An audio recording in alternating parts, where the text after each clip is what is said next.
I talk about my trait status. Okay. I do have sickle cell trait. You know, I was born in 56, right? And my sister was born, I believe, in 1960.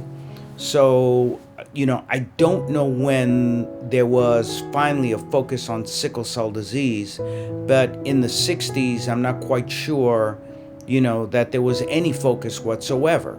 There was no testing. So, my mother and father, who were both from Haiti, each had the trait, gave birth to my sister and I.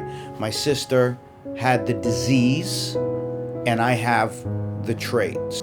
But they didn't even know what it really was that when she was having a sickle cell crisis, they weren't even sure what it was.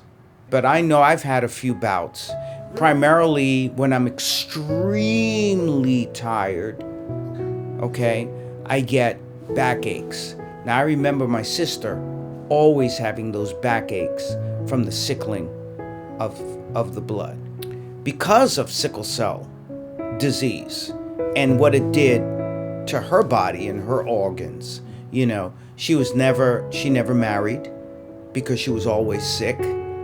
It was hard for her to stay in relationships. She couldn't have children because of what it had done to her body.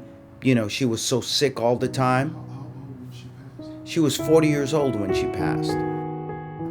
I was married to two people who didn't have the trait. From these two people, I had 6 children.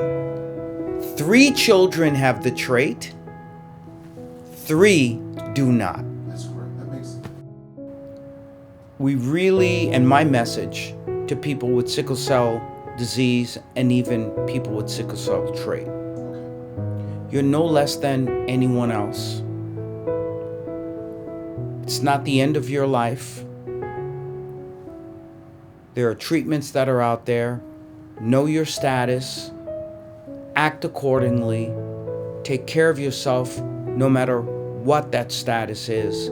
But it's important that we know our status. Not because we want to segregate or isolate people with sickle cell disease or sickle cell trait, or, you know, we don't want you to procreate or whatever. We're just saying, know your status, take care of yourself, take care of the children that you may or may not have.